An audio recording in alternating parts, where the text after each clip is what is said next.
Skandal AFC terbongkar oleh 4 negara top Eropa. AFC cari muka dengan sekarang puji Indonesia, tapi malah kena hujat. Semua tahu kini AFC sudah sulit dipercaya. Ya, mulai remuk redam.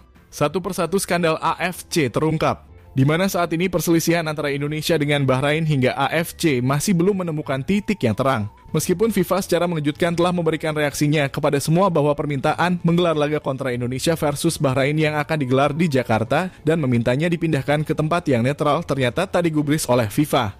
Oleh sebab itu saat ini yang menjadi perbincangan besar adalah antara Indonesia dengan pihak AFC sendiri. Bagaimana begitu? Kita tahu sendiri Presiden AFC adalah orang Bahrain yang jelas mereka akan berpihak kepada Bahrain. Di mana hal itu terkuak setelah Indonesia yang menuliskan protes keras terhadap AFC dengan wasit botak yang memimpin pertandingan kala itu tak digubris sama sekali oleh pihak AFC, padahal jelas-jelas wasit botak berat sebelah. Namun malah sebaliknya. Permintaan yang tak masuk akal dari Bahrain yang meminta agar venue pertandingan antara Indonesia kontra Bahrain yang akan digelar di Jakarta malah ada pertimbangan. Namun untuk saat ini entah mengapa, sang Presiden AFC memuji Indonesia. Namun hal itu membuat kita semakin gimana gitu. Sebab semua telah tahu apa yang terjadi. Bahkan dari kelicikan AFC yang ingin menjatuhkan Indonesia mendapatkan kecaman dari 4 negara top Eropa seperti Jerman, Belanda, Inggris, dan Spanyol. Hal yang tak terlepas dari kemenangan Qatar serta pemain terbaik mereka yang dianggap pemain terbaik sih katanya. Ia adalah Akram Afif yang mendapatkan gelar pemain terbaik Asia. Namun jelas jika kita kan bisa menilai bahwa pemain satu ini apa sih? Tak lebih baik dari Son Heung-min ataupun Takefusa Kubo, Ayase Uda, ataupun Wataru Endo. Lantas seperti apakah kelicikan AFC dan kecaman 4 negara Eropa yang menguak busuknya AFC? Ini dia.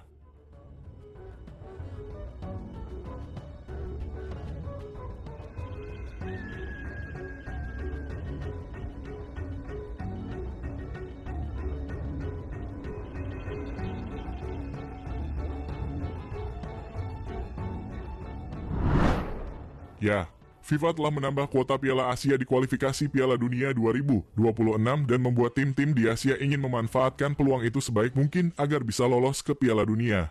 Termasuk juga tim-tim yang ada di Timur Tengah, di mana mereka semua sangat ingin untuk bisa tembus, namun sayangnya kesalahan yang mereka buat adalah dengan cara yang tidak baik, yakni dengan cara melakukan kebutuhan finansial mereka yang tajir karena mereka kan banyak fulusnya.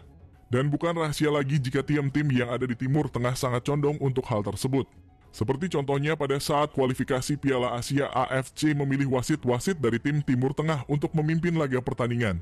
Dan hal ini benar-benar terjadi dan sudah banyak yang sudah merasakan dampaknya dari kepemilihan wasit yang tak wajar yang memang 90% berasal dari Timur Tengah. Sebuah fakta yang membuktikan seperti timnas Jepang yang mengatakan bahwa tim-tim Timur Tengah memang sering banget diuntungkan oleh wasit-wasit yang berasal dari Timur Tengah juga.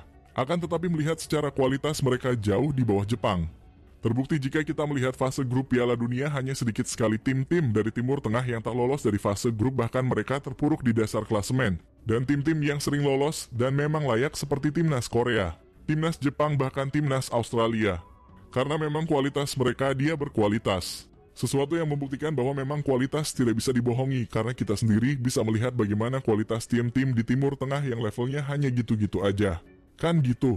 Sampai-sampai jurnalis Bahrain pun dibuat malu oleh fans timnas Indonesia ketika ditanya tentang pertandingan Indonesia kontra Bahrain. I think so, yes.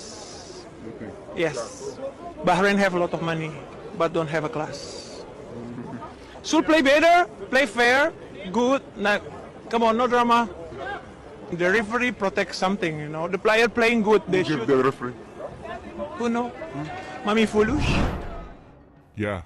Saat ini sedang dikembangkan dan akan terus berkembang, di mana untuk saat ini timnas Indonesia dapat dikatakan dalam fase berkembang.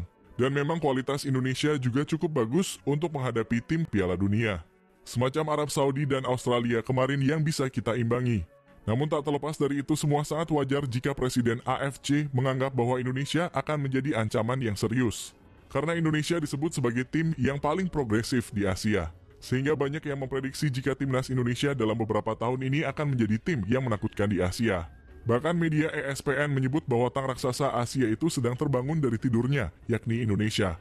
I think that Indonesia in general is a sleeping giant and that with these plans you definitely will be one of the giants, not sleeping but just a giant. Jelas hal ini membuat ancaman besar bagi tim-tim yang khususnya ada di Timur Tengah. Tak heran jika timnas Indonesia paling banyak mendapatkan sorotan dari media-media luar negeri. Hal itu terbukti pada saat laga antara timnas Indonesia versus Cina kemarin yang disiarkan hingga 141 negara. Ya, jika kita memicu tentang siaran yang hingga mencapai 141 negara yang menyiarkan langsung antara Indonesia kontra Bahrain. Dan berkat dari sekian banyak negara yang menyaksikan bahwa AFC ini penuh dengan kontroversi. Tak hanya laga Indonesia kontra Bahrain yang menjadi sorotan. Pada saat belajar AFC kualifikasi U17 pada saat Indonesia melawan Kuwait yang terindikasi benar-benar ingin mempersulit jalannya Indonesia dengan cara permainan yang kasar yang dilakukan para pemain dan sangat sering dilakukan. Lantas dengan hal tersebut entah tahu mengapa tiba-tiba Presiden AFC memuji perkembangan timnas Indonesia. Seperti yang dikutip dari situs AFC yang mengatakan jika Indonesia harus menjadi contoh bagi negara-negara lain. Soal bagaimana mengembangkan para pemain muda. Terlebih Presiden AFC juga memuji langkah cepat PSSI dalam membangun sebuah organisasi. Hanya sedikit tempat di dunia yang mempunyai begitu besar terhadap olahraga indah ini selain Indonesia. Kami yakin PSSI dan pemerintah Indonesia akan memberikan panggung yang sangat baik bagi para bintang sepak bola di masa depan untuk tampil bersinar. Ucap Salman bin Ibrahim Al-Khalifa seperti yang dikutip dari situs AFC. Ya, dengan ungkapkan oleh Presiden AFC, Salman justru membuat semuanya tambah gimana gitu. Terlebih AFC sendiri mendapatkan kecaman keras atas terpilihnya Akram Afif sebagai pemain terbaik Asia 2024. Karena sebagai informasinya penghargaan ini dilalui dengan voting. Yang dilakukan oleh 63 juri asal Asia yang terdiri dari nama-nama terkemuka di dunia sepak bola termasuk 42 jurnalis atau pengamat sepak bola Asia yang mewakili 42 negara AFC. Di mana Akram Afif menerima 180 poin atau 18% dari total poin untuk menjadi pemain Asia Barat pertama yang memenangi penghargaan ini sejak pertama digelar pada tahun 2013. Namun dari segi kualitas jelas pemain asal Korea Selatan San Heung-min menurut kami berada di atas Akram Afif. Atas dasar tersebut tak heran jika 4 negara di Eropa seperti Inggris, Belanda, Spanyol, dan Jerman menganggap bahwa Akram Afif masih berada di bawah Takefusa Kubo, San Heung-min, ataupun Mitoma, dan Ayase Uda yang bermain di Eropa juga sangat layak untuk meraih gelar pemain terbaik Asia. Maka tak heran jika nama AFC menjadi sasaran empuk berbagai kecaman yang dilakukan oleh 4 negara tersebut karena menganggap sekali lagi mereka mengandalkan finansial untuk memenangkan sebuah pertarungan yang dianggap kurang fair jika dilihat dari segi kualitas yang sangat jauh berbeda. Kan gitu.